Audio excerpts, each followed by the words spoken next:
Assalamualaikum warahmatullahi wabarakatuh. Perkenalkan, nama saya Al-Hafiz Ardiansyah, mahasiswa dari Universitas Islam Negeri Sumatera Utara, Fakultas Dakwah dan Komunikasi, Prodi Pengembangan Masyarakat Islam. Video saya ini saya buat untuk memenuhi tugas mata kuliah hadis tematik yang Bapak dosennya ialah Bapak dosen Haji Muhammad Iqbal Muin MA. Ya, langsung saja. Di sini saya akan membahas tentang pengertian hadis tematik dan metode untuk memahami hadis.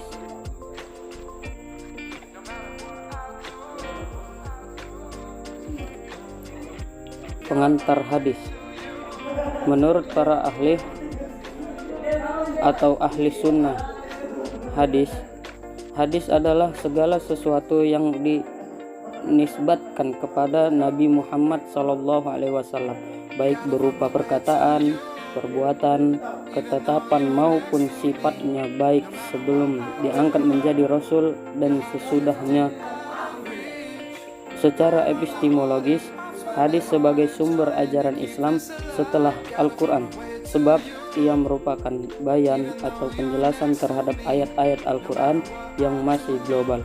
Bahkan secara mandiri, hadis dapat berfungsi menetapkan suatu hukum yang belum ditetapkan oleh Al-Quran. Menurut Yusuf Qaradawi, hadis adalah penafsiran praktis terhadap Al-Quran, implementasi realitas, dan juga implementasi ideal Islam. Pribadi Nabi Muhammad SAW itu sendiri adalah merupakan penafsiran Al-Quran dan pengejauhan tahan Islam. Pengertian hadis secara harfiah berarti berbicara, perkataan atau percakapan. Dalam terminologi Islam, istilah hadis berarti melaporkan, mencatat sebuah pernyataan dan tingkah laku dari Nabi Muhammad SAW.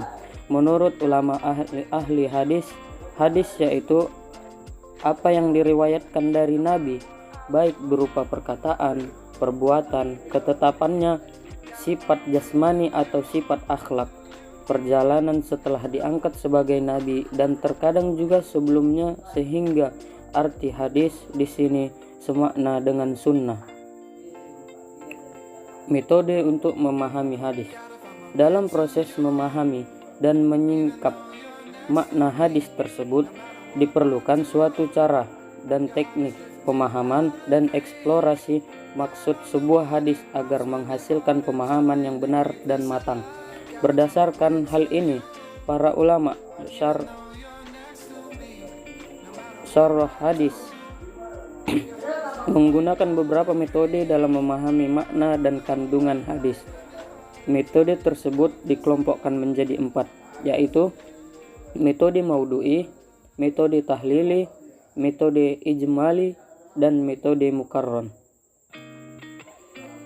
Sini saya akan menjelaskan keempat metode tersebut dan ciri-cirinya, dan juga sekaligus kekurangan dan kelebihannya.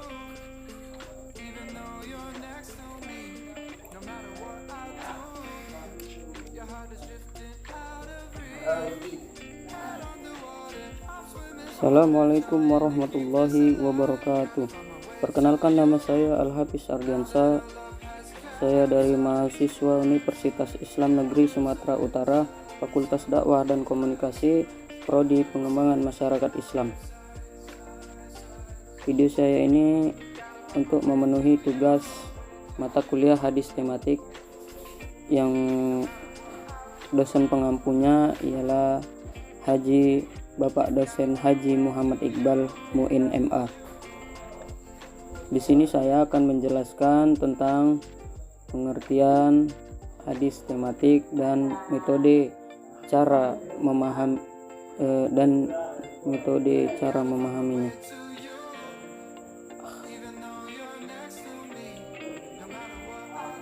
Assalamualaikum warahmatullahi wabarakatuh.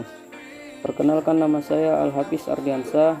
Saya dari mahasiswa Universitas Islam Negeri Sumatera Utara, Fakultas Dakwah dan Komunikasi, Prodi Pengembangan Masyarakat Islam. Video saya ini untuk memenuhi tugas dari mata kuliah hadis tematik yang dosen pengampunya ialah Bapak Dosen Haji Muhammad Iqbal Mu'in, MA.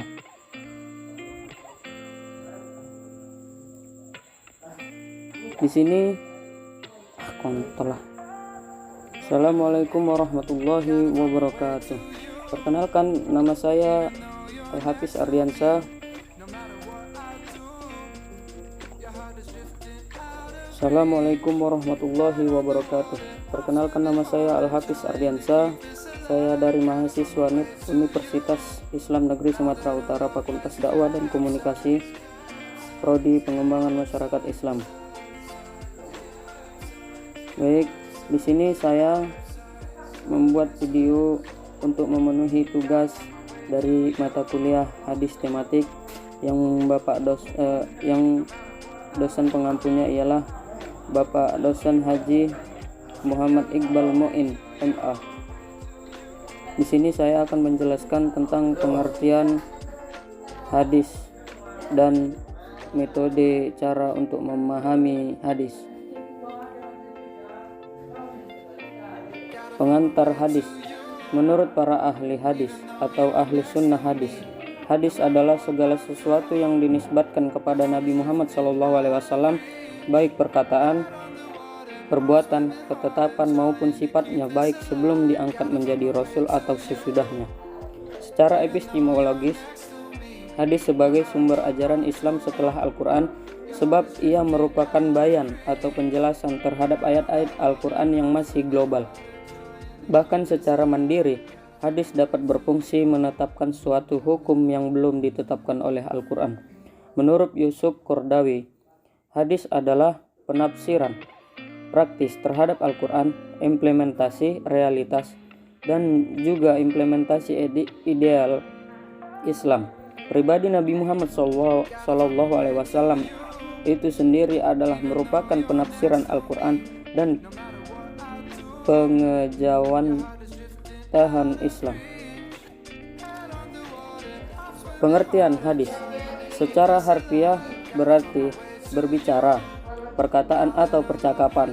Dalam terminologi Islam, istilah hadis berarti melaporkan, mencatat sebuah pernyataan dan tingkah laku dari Nabi Muhammad SAW. Menurut ulama ahli hadis, hadis yaitu apa yang diriwayatkan dari Nabi, baik berupa perkataan, perbuatan, ketetapannya, sifat jasmani atau sifat akhlak, perjalanan setelah diangkat sebagai nabi, dan terkadang juga sebelumnya, sehingga arti hadis di sini semakna dengan sunnah. Metode untuk memahami hadis. Dalam proses memahami dan menyingkap makna hadis tersebut, diperlukan suatu cara dan teknik-teknik pemahaman dan eksplorasi maksud sebuah hadis agar menghasilkan pemahaman yang benar dan matang. Berdasarkan hal ini, para ulama syarah hadis menggunakan beberapa metode dalam memahami makna dan kandungan hadis. Metode tersebut dikelompokkan menjadi 4, yaitu metode maudhu'i, metode tahlili, metode ijmali, metode mukarron. Baik, di sini saya akan menjelaskan tentang pengertian ciri-ciri dan kekurangan dan kelebihan dari keempat metode tersebut. Yang pertama itu metode maudhu'i. Metode maudhu'i itu secara bahasa, kata maudhu'i berasal dari kata maudhu' yang merupakan isim maf'ul dari kata wada'a yang artinya masalah atau pokok permasalahan. Secara terminologi, ialah mengumpulkan hadis-hadis yang terpecah-pecah dalam kitab-kitab hadis yang terkait dengan topik tertentu, kemudian disusun dengan sebab-sebab munculnya atau dan pemahamannya dengan penjelasan dan pengkajian dalam masalah tertentu. Menurut para ahli, Mustafa Muslim berkata bahwa yang dimaksud maudhu'i adalah meletakkan sesuatu pada suatu tempat. Maka yang dimaksud dengan metode maudhu'i adalah mengumpulkan ayat-ayat yang bertebaran dalam Al-Quran atau hadis-hadis yang bertebaran dalam kitab-kitab hadis yang terkait dengan topik tertentu atau tujuan tertentu, kemudian disusun sesuai dengan sebab munculnya dan pemahamannya dan penjelasannya, pengkajian dan penafsiran dalam masalah tersebut. Ciri metode maudhu'i yaitu penghimpun hadis-hadis yang membicarakan satu topik tertentu atau permasalahan tertentu. Yang kedua, memahami makna dari masing-masing hadis. Dan yang ketiga, memahami hadis secara komprehensif dengan menggunakan pendekatan tematik. Kelebihan dan kekurangan metode maudhu'i ialah sebagai dimaklumi, hadis-hadis yang banyak dalam setiap kasus sebagai dampak riwayat dengan makna atau cara rekam sahabat yang berbeda, atau boleh jadi akibat penyampaian hadis yang berulang-ulang oleh Rasulullah, memperlihatkan keragaman lafal atau redaksi-redaksi yang beragam, meskipun dari suatu sisi merupakan pencetus kerumitan pemahaman, tetapi pada sisi lain merupakan kekayaan informasi yang memungkinkan para analisis untuk dapat melihat hadis dari segala sisi yang dimungkinkan oleh varian data.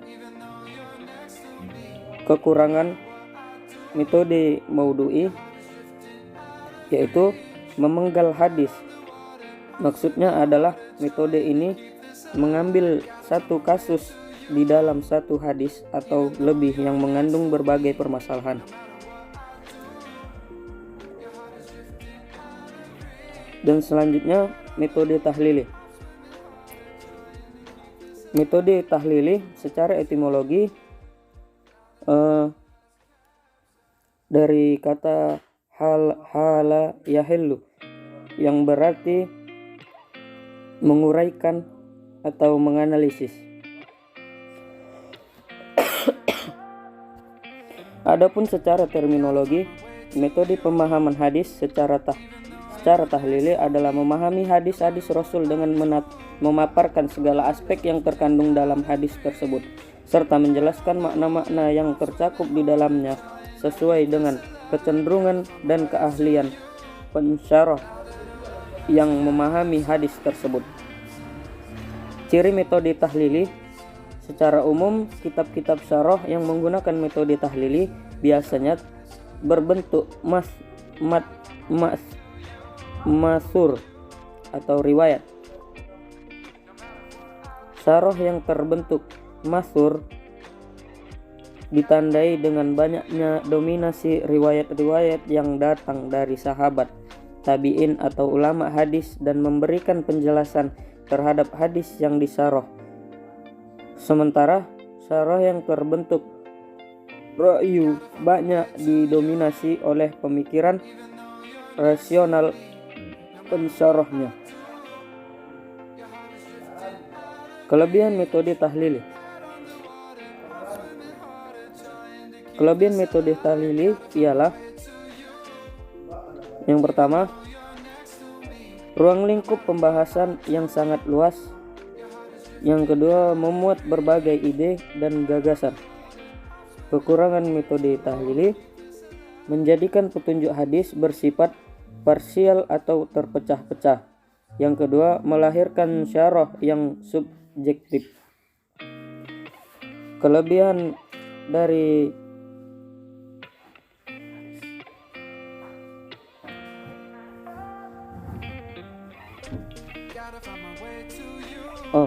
Selanjutnya metode ijmali. Ijmali secara etimologis berarti global, sehingga syarah ijmali diartikan syarah global. Secara terminologis, metode syarah ijmali adalah menjelaskan atau menerangkan hadis-hadis sesuai dengan urutan hadis yang terdapat dalam kitab hadis yang akan disyarah secara ringkas. Ciri metode ijmali yaitu pensyarah langsung melakukan penjelasan hadis dari awal sampai akhir secara global tanpa perbandingan. Yang kedua, penjelasan yang diberikan bersifat umum dan sangat ringkas. Yang ketiga, pada hadis tertentu diberikan penjelasan yang luas tapi tidak seluas penjelasan dengan metode tahlili. Kelebihan metode ijmali yaitu praktis dan padat.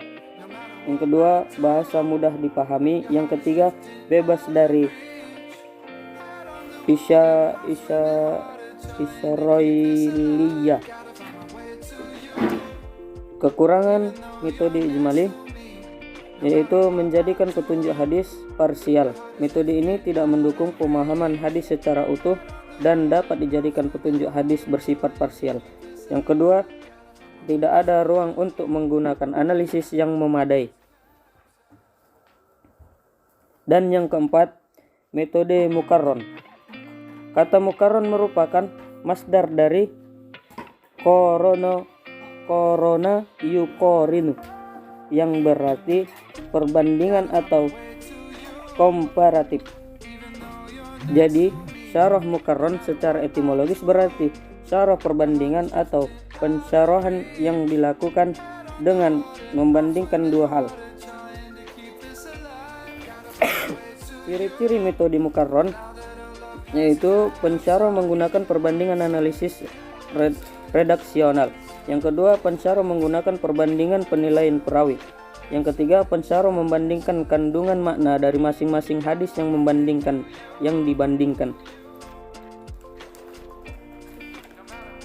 Kelebihan metode mukarron yaitu memberikan wawasan pemahaman yang relatif lebih luas kepada pembaca. Yang kedua, metode ini membimbing kita untuk selalu bersikap toleran terhadap pendapat orang lain yang terkadang jauh berbeda atau bahkan kontradiktif dari pendapat kita. Kekurangan metode mukarron yaitu metode ini tidak relevan bagi pembaca tingkat pemula. Yang kedua, metode mukarron ini tidak dapat diandalkan untuk menjawab problema sosial yang sedang tumbuh di tengah masyarakat. Yang ketiga, metode mukarron ini terkesan lebih banyak menelusuri pemahaman-pemahaman yang pernah diberikan oleh ulama daripada mengemukakan pendapatnya sendiri atau pendapat-pendapat baru.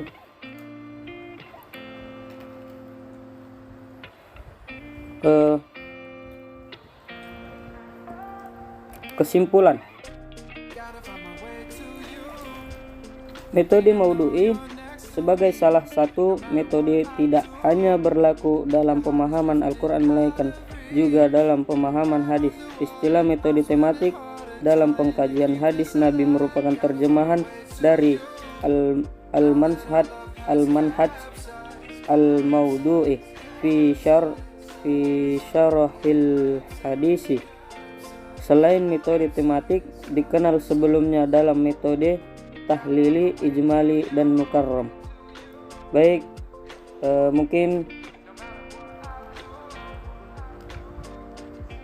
sekian penjelasan dari saya.